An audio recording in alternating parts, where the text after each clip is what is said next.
Seara bună, dragilor! Sănătate din natură intră din nou în casele dumneavoastră și intră în casele dumneavoastră și invitatul meu special din seara aceasta. Îi spun din nou, bine ați venit la noi în Maramureș, stimate domn Tudor Ilie. Bine v-am găsit! Ne bucurăm să ne fiți alături, să continuăm dialogul pe care l-am început săptămâna trecută. A trecut timpul așa de repede că n-am spus decât așa câte ceva despre puterea vindecătoare a plantelor și puterea vindecătoare a naturii. Tot despre asta vom vorbi, dar vreau să le spun telespectatorilor că emisiunea aceasta vine dinspre două doamne extraordinare, dinspre Romelia Sabo și Aiela Mărieș. Ele fac lucruri frumoase și invitații pe care îi vedeți dumneavoastră la Sănătate din Natură sunt meritul lor. Aduc ce e mai valoros, ce e mai de preț pentru dumneavoastră, pentru binele dumneavoastră și pentru sănătatea dumneavoastră. Suntem în luna septembrie, așa încât luna septembrie, magazinul Naturist, pe care îl administrează Romelia și Aiela, este luna cadourilor frumoase, este luna unor discounturi apreciabile care vin din partea produselor fondate de companiile domnului Tudor Ilie. Sunt uleiuri esențiale, sunt produse fitoterapeutice și sunt produse apicole. Produse apicole și cosmetice și siropuri, pentru că este toamnă și deja vorbim încep de virusii să vină peste noi. Încep să tropăie. Da. Aveți foarte multe de oferit și sunteți generoși. Am vorbit în prima emisiune de conferința. Eu, de fapt, am venit acolo la o lansare de carte și m-am trezit la o super conferință și la o atmosferă, nici nu vă puteți, cei care ați fost acolo, ați văzut în câte mirosuri și în câte arome, pentru că noi am încheiat emisiunea de săptămâna trecută cu plante mistice, magice, plante care fac minuni pentru sănătatea noastră. Vorbim despre plante și trecem așa încet, încet de la ceaiul tradițional pe care îl bem și îl cunoaștem de mulți ani, la generațiile actuale. Ajungem la suplimentele nutritive. Da, ne ajută tehnologia. În momentul de față exact, ceea ce se știa despre plantele medicinale poate acum 50 de ani, a căpătat o nouă dimensiune, gradat. Aici chiar ar merita să facem o mică incursiune. Pomeneați de ceai. Ceaiul, să zicem, este generația întâi îl bem și acum. Produse, îl bem și acum. Este bun. Și de ce este bun? Prin faptul că ne aduce un aport de lichide și hidratarea, mai ales în condițiile actuale ale stilului nostru de viață, este foarte necesar. Că vine toamna, vine frigul, este lichid, cald, deci ne ajută să ne creștem temperatura corpului, ne dă o stare de confort, ne dă o stare de destindere musculară și o mică cantitate de principii active care ajung în corp prin intermediul ceaiului. Ele sunt bune, de exemplu, dacă simțim că tușim. Un ceai de busuioc pe o tuse ușoară ne poate ajuta foarte mult. Dacă, nu știu, avem o stare de neliniște, un ceai de tei poate fi de ajutor. Bine, dacă vorbim, de exemplu, despre atac de panică, nu zicem că n-ar funcționa ceaiul de tei, dar s-ar putea să trebuiască așa câte o damegeană pe zi. Facem un spirit de glumă. Nu vă recomandăm să beți o damegeană pe zi. Intoxicația cu apă se produce, care există și ea este o problemă de sănătate. Dar ceaiurile sunt generația întâi de produse, cu avantajele lor. Dezavantajul ceaiurilor este că nu aduc o masă foarte mare de principiu activ și apa este un solvent imperfect și atunci nu aduce substanță, să zicem, vindecătoare în organism în cantități foarte mari. Și atunci a apărut o generație a doua de produse în care s-au dezvoltat faimoasele tincturi. Da, tincturile, deja alcoolul poate să extragă și niște rășini, niște substanțe de altă natură, niște alcaloizi, niște Principii active care deja ne ajută foarte mult. De exemplu, o tinctură de ienupăr, să spunem, este un antiseptic urinar destul de bun. Sau o tinctură de propolis, da? E bună pentru gât și așa mai departe. Evident, tincturile au o concentrație mai mare, de obicei o tinctură 20% plantă, să ne imaginăm, în ceai ce punem? Punem o linguriță la 1 litru, deci concentrația este foarte scăzută, este undeva sub 1% sau 1%. Într-o tinctură deja vorbim de 20% și de o preluare mai bună a principiului activ. Tincturile sunt un fel de generație a doua. Acum 20 de ani, 30 de ani, când au început medicina naturistă românească să își revină, să se dezvolte, tincturile au fost foarte, foarte căutate. Acum mai este și problema alcoolului. Da, chiar, da, cine este alergic sau are probleme... Să ne gândim cineva care ia antibiotice. Nu poate să ia o tinctură pentru că le inactivează. Alcoolul cu antibiotice nu fac casă bună și chiar e periculos, pentru că dacă avem un microorganism și luăm alcool, antibioticul nu-și va mai face efectul. Nu-și mai face efectul. Și iarăși, când vorbim de o populație, adulții noștri au 30% osteatoză hepatică. Păi ai luat 2-3 tincturi, îți dă o stare de euforie. Dați o mare ficată. Dați o mare ficată, da. Deci, sunt niște restricții. Și atunci a apărut generația a treia. Generația a treia, deja le găsim în orice magazin naturist. Găsim acele capsule cu pulberi, comprimate cu pulberi, e deja altceva, înghiți planta cu totul, o parte o asimilezi, o parte nu, dar totuși are un aport în organism foarte bun. De exemplu, un comprimat cu anghinare, chiar prin faptul că este amar, declanșează secreție gastrică, declanșează secreție biliară, ne ajută în caz de, știu eu, o criză biliară, ne poate ajuta. E bun și ceaiul de anghinare. Ceaiul de anghinare este pentru cei foarte tari de îngeri, deci greu vă puteți imagina ceva atât de amar. Eu beau ceai de anghinare. Sunteți printre cei care au o anumită tărie, să zicem așa. Oricum, dincolo de zona asta de plante, e o mare problemă la plantele înghițite ca atare, această generație a treia de produse, faptul că ele se asimilează destul de greu în corp. Oamenii nu au enzima, dacă nu mă înșel, se cheamă celulază, dar să nu greșesc, sau amilază, care ajută la dizolvarea celulozei și care are eliberat principiul activ. Văzută la microscop, o plantă este formată așa din mici, să zicem, hexagoane sau semicele,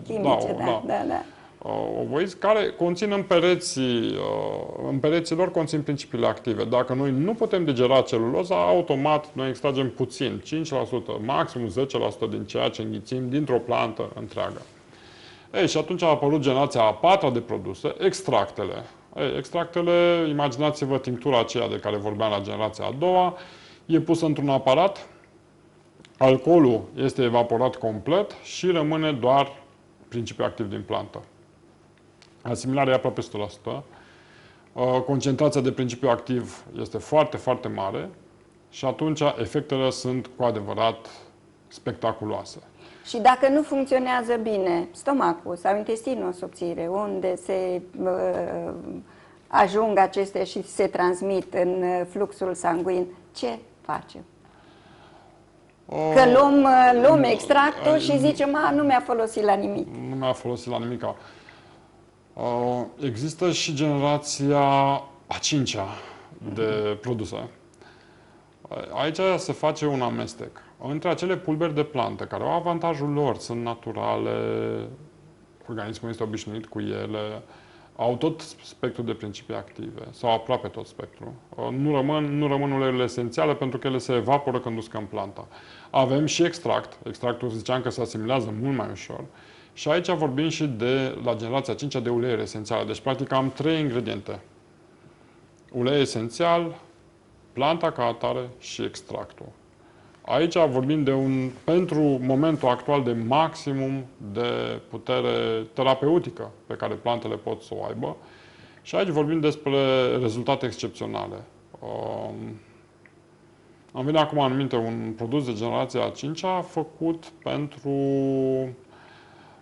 probleme respiratorii. A fost folosit destul de mult și În pandemie. Sau nu? Da, și Da? în pandemie și în sechelele În sechelele. post-pandemice și post-COVID și așa mai departe. De exemplu, sunt cazuri cu diagnostic de fibroză pulmonară în care capacitatea respiratorie a crescut foarte mult. Fibroza pulmonară este o afecțiune gravă, de multe ori este necesar transplantul pulmonar, care este foarte greu de făcut. Acum, nu este treaba mea să mă pronunț dacă acolo a fost chiar fibroză pulmonară sau a fost o bronhopneumopatie obstructivă. Cert este că pacienți, să spunem, să înțeleagă și telespectatorii, sunt pacienți care plămânii, să zicem, aveau un țesut fibros, se întăriseră, nu mai aveau elasticitate și pacientul nu mai putea să respire, practic. Avea un debit respirator foarte mic, amețea, era apatic și a ajuns să respire practic normal. Debitul de aer a crescut. Este un lucru aproape incredibil. Nu pot să spun eu dacă a fost eroare de diagnostic sau chiar oamenii respectiv aveau o fibroză pulmonară sau aveau ceva mai ușor. Cert este că acest produs de generația a 5-a reușește să-i facă să respire mai bine. Și tot legat de această ultimă generație, poate să pună în valori niște descoperiri științifice de ultima generație. Data trecută am vorbit un pic despre cum influențează plantele genetica corpului nostru și spuneam că sunt gene rele, să le spunem, care ne-ar putea produce boli, dar plantele le fac să nu se mai exprime. Le inactivează pentru o perioadă lungă sau toată viața. Ei, lucrurile merg și mai departe. Corpul nostru se înnoiește în fiecare clipă. De exemplu, globii mei oculari se regenerează cam la 2 zile, mare parte din substanța se regenerează. Chiar țesuturi mai dure, cum ar fi oasele, se regenerează cam la 7 ani și așa mai departe. Deci noi suntem, deși noi nu vedem lucrul ăsta, noi avem un organism nou cam la 7 ani, avem un organism nou. Și în fiecare clipă suntem altceva. Ei, procesul îmbătrânirii și procesul apariției bolii ține de următorul lucru. În momentul în care o celulă moare și dă naștere unei celule noi, materialul genetic, acel, să zicem, program pe care ea îl are și care ne face să arătăm cum suntem și ne susține toate funcțiile, se alterează. ADN-ul nostru, unde este codificat codul genetic, așa, cum să spunem, că e un model tridimensional, e greu de spus, să zicem că ar fi un șnur, un șiret, în care avem tot felul de informații. Acest șiret se tot scurtează, se tot scurtează, se tot scurtează. Dar natura ne-a prevăzut cu ceva foarte interesant, se numesc telomeri, care sunt capetele de la șiret. Imaginați-vă, șireturile noastre, ce s-ar întâmpla? S-ar scămoșa, n-ar mai fi bune dacă noi n-am avea acești telomeri, care este capătul care le ține la oaltă. Ei, acest produs pentru respirație, de care vă vorbeam, este făcut să mențină integritatea materialului genetic al fiecărei celule. Iar rezultatele au fost uluitoare. Vorbeam despre acele persoane care nu mai puteau să respire. Da. Dar tot în zona asta, de exemplu, fumătorii fac un sindrom, se cheamă BPOC. Nu o să spun că... Da? 17%, multă lume, da. 17% dintre fumători, la un moment dat, se vor asfixia. Simptomele sunt foarte neplăcute, vorbim de tuse, vorbim despre incapacitatea de a respira, în fazele avansate încep și li se învinețesc vârfurile degetelor, chiar buzele, devin cianotice, este o senzație teribil de neplăcută. Am dezvoltat acest produs bazat pe zona aceasta de descoperire a telomerelor, l-am dezvoltat în urmă cu 7 ani, cred că. Și într-o zi, bunul meu coleg de redacție, Florentin, m-a sunat: măi, dar voi de ce nu vă promovați produsul acela cu telomer pentru respirație? Zic: ce t-a apucat acum? Colegul meu de la Formula zice: uite că nașa mea, care fumează de 30 de ani și care se sufocă în somn, de când ia produsul tău, nu se mai sufocă. În 2 luni și-a rezolvat o problemă, că deja avea 2 ani, se trezea noaptea, asfixiindu-se, era teribil. Și după aceea el a publicat cazul mătușei lui, a ținut neapărat să publice în ziar, și alte persoane au experimentat acest produs bazat pe zona aceasta de telomer, pe zona asta de recâștigare și de menținere a tinereții celulare. În momentul de față, cred că avem sute de persoane cu acest BPOC, fumători, sau chiar cu broștă tabacică, e faza anticamera BPOC-ului, care ne relatează, nu mă mai sufoc, respir normal, nu mai scuip așa de mult sau nu mai scuip deloc, mi-a dispărut tusea și așa mai departe. Asta este, până la urmă, forța plantelor și forța unor produse de generația a 5-a de care vorbeam. Și trebuie spus aici că România este un pic în avangarda acestei... Exact asta vreau să întreb, că scormonirea ideilor și partea de cercetare, care e foarte importantă, unde se situează în România la nivel mondial? Dacă vorbim de cât de bine suntem cunoscuți, nu vorbim la nivel mondial, ci în România. European sau... Nu, în România vorbim, suntem niște ilustri necunoscuți. Deci, ai noștri români nu ne cunosc. Piața românească acum, cred că 70%. Vorbim despre produsele naturale, de la ceai la capsule. Piața noastră 70% este din import. Care, cu toată stima, dar e Asia de Sud-Est, China, ce mai fi pe acolo, și normal deghizat în produse românești este... uneori. Da, sau, da? Știu că am mers în străinătate la Geneva acum 2 ani și ne-am întâlnit acolo cu un domn, cred că era din Franța sau din Belgia, care ne-a prezentat, uite, noi avem, suntem capabili să punem uleiuri esențiale, să le combinăm și să le punem împreună cu extract de plantă în capsulă. Că facem nu știu ce chestie. Și am spus, păi noi avem 50 de produse de generația asta. 50, ei aveau unul singur. Zic, da. Păi și cum faceți? Păi este foarte simplu, pentru că pulberea de plantă, fiind foarte uscată, este higroscopică, și având o structură nedigerabilă, dacă pun ulei esențial acolo, îl transport unde am nevoie în corp. Și facem mixul ăsta la noi la fabrică, că avem fabrică în Brașov, facem mixul ăsta la noi la fabrică, îl încapsulăm imediat ca să nu se mai evapore încă o dată, că oricum s-au evaporat uleiurile esențiale în procesul uscării și atunci avem un produs foarte bogat în uleiuri esențiale. Era din Franța, era din Franța, a venit să ne viziteze și fabrica, nu știu de ce a fi înțeles el din fabrica noastră, că a zis, nu se poate așa ceva, deci el avea o descoperire epocală, noi deja o foloseam de 4 ani și aveam 50 de produse, cred că avem 100 de produse de generația 5, dacă nu chiar 150. Știți de ce v-am întrebat? Pentru că, într-adevăr, piața este inundată de aceste suplimente nutritive, de toate felurile. Cu bunele și cu relele lor, da. Bunele și mai ales cu relele lor, multe dintre ele. Și atunci, normal că omul ori crede, ori nu crede.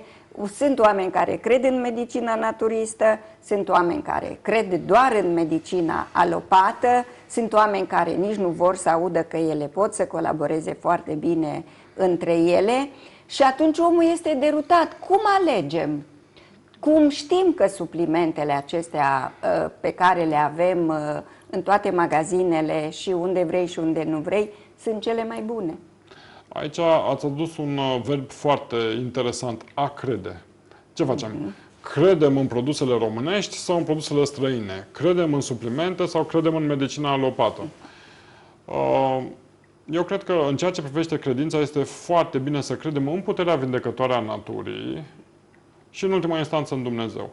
În ceea ce privește zona asta de medicină, nu prea aș merge pe credință. De multe ori am o expresie, unii o digeră mai greu. Marea problemă n-a fost la Toma necredinciosul, marea problemă a fost la Iuda. La Iuda. Da. Adică mai bine să cercetezi. Haide să sau văd crede și nu cerceta. Da, da. Nu. Mai bine, deci asta este, da, crede și nu cerceta, de exemplu, în puterea vindecătoare a naturii, în puterea vindecătoare a schimbării stilului de viață, de care vorbeam în emisiunea trecută. Dar în domeniul produselor naturale, experimentați. Ceea ce este avizat de către SNSPA, se cheamă Institutul de Bioresurse Alimentare, așa a spus pe scurt, sau de către Ministerul Sănătății, că se avizează și sunt avizate pentru a fi puse pe piața românească, experimentațiile. Experimentați mai ales produse românești, dar pe care să fie foarte clar că sunt produse în România, pentru că unii mai trișează și aici, din păcate. Și în rest, așa trebuie făcut lucrul ăsta. În rest, colaborați cu medicii și aici... Ajungem iarăși aici da. sunt în România, în momentul de față, sunt medici excepționali. Inițial am crezut că sunt vreo 10, după aia am crezut că sunt 100, sunt câteva sute, dacă nu peste 1000 de medici care sunt pasionați de meseria lor și care s-au dus și în zona de plante medicinale și o înțeleg.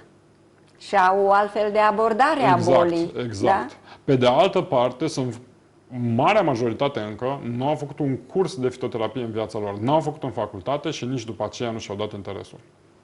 Și care spun, nu știu, un domeniu foarte sensibil este terapia oncologică, unde recomand din toată inima să respectați sfatul medicului specialist și să urmați sfatul medicului specialist și terapia pe care el vă propune. Dar nu încurcă și partea naturistă. Sunt produse naturale care nu încurcă, din contră salvează, pentru că există cazul în care omori tumoarea, dar ficatul nu mai funcționează sau inima nu mai funcționează. Câți pacienți chimiotratați cu succes n-au murit de un infarct un an mai târziu sau o jumătate de an mai târziu? Sau n-au mai ajuns să facă chimioterapie pentru că inima lor sau ficatul lor nu rezista. Și aici e o categorie de medici cu care eu chiar nu sunt de acord, care spun nu știu despre ce e vorba, dar nu lua. Păi dacă nu știi despre ce e vorba, ia și te documentează. S-ar putea să afli că ciuperca tibetană nu are niciun fel de incompatibilitate cu niciun citostatic cunoscut. La fel și lăptișorul de matcă activat. La fel și, știu eu, produsele acestea pe bază de astragalus care stimulează telomerii în mod natural. Deci sunt foarte multe opțiuni. Sau ce vorbeam, mierea aceea de culoare albastră despre care vorbeam în emisiunea trecută. Sunt foarte multe opțiuni care susțin organismul în lupta cu boala. Și cei care sunt fanatici, să le zic, a naturismului, nici că ei nu sunt de acord. Păi nu te mai duci la doctor, că ai uleiuri esențiale. Nu, nici de cum. Nici de cum. Îți trebuie un diagnostic. Un diagnostic clar. Dacă ai o afecțiune cronică, dacă ai o afecțiune gravă, urmează sfatul medicului specialist. Nu-ți trata o hipertensiune, ai tensiunea 20 și o tratezi acasă cu un ulei esențial miraculos. Nutritive și care le-a luat și alea după ureche, care erau mai ieftine, care ți l-a prescris știu eu cine, care avea nu știu ce interes să ia din China și să vândă în România ieftin. Cu toată stima pentru China. Da. Știți ce vroiam să vă întreb, că uite, mai avem 2 minute de emisiune. Cum e bine să fie omul, pacientul, să fie foarte bine informat, să fie mai puțin informat, să nu aibă deloc cunoștințe? Cum e mai bine pentru sănătatea lui? Ideal este să fie într-un continuu proces de informare. Cei care sunt foarte bine informați, sau cred că sunt foarte bine informați, sunt periculoși, pentru că nu mai încape nimic în rest. Am fost surprins, acum 10 ani eram, cu ghilimele de rigoare, mare specialist în medicină naturală. Lucram la un ziar central cel mai important în domeniu, eram redactor șef la Suplimentul. Și într-o zi am realizat, nu știu mare lucru despre naturiste și m-am zis chestia asta așa, într-un mod filozofic. Chiar de atunci am apucat de studiat cu și mai mult zel. Dacă e să mă uit la articolele mele de acum 20 de ani, uneori zâmbesc, zic, ce știam și eu atunci. Nu aveam surse de informare, că acum internetul este în plină expansiune, sunt zeci de mii de studii clinice sau preclinice pe care le pot parcurge, am cu totul alt nivel de informare. Și știi ce să alegi. Deci sfatul pentru pacient este nu înceta să te informezi, niciodată nu crede că știi mai bine tu. E foarte periculos zona asta când intri și crezi în uleiuri esențiale. Nu, credința o folosim cu natura, cu Dumnezeu, cu altele. Noi trebuie să credem în propriul nostru discernământ, trebuie să credem un medic în care avem încredere, trebuie să mergem pe zone de astea mai științifice. Medicina e cu știința. Placebo e bun? Perfect! Perfect! Nu avem acum timp să discutăm, o să vă zic așa pe scurt. Sunt cel de la care a pornit fenomenul Arsenie Boc, a spus foarte pe scurt și regizorul care am făcut un documentar m-a întrebat, dar vindecările lui Arsenie Boca n-au fost placebo? Și am zis, vreau și eu un placebo de asta. Nu mă deranjează. Domnule Tudor Ilie, eu vă mulțumesc, vă aștept și săptămâna viitoare, nu scăpați așa de ușor, am rămas la generația a 5-a de suplimente nutritive, vom vorbi săptămâna viitoare despre uleiuri esențiale, dumneavoastră puteți să aveți o carte extraordinară despre uleiuri esențiale, care este practic un ghid practic și pentru învățăcei și pentru oamenii aplicați pentru știință. Dragilor, aceasta a fost Sănătate din Natură de săptămâna aceasta. Vom beneficia de prezența domnului Tudor Ilie și săptămâna viitoare. Nu-l lăsăm să scape așa de ușor din Maramureș, așa încât fiți pe lungimea de undă a Plus TV și săptămâna viitoare. Seară bună în continuare!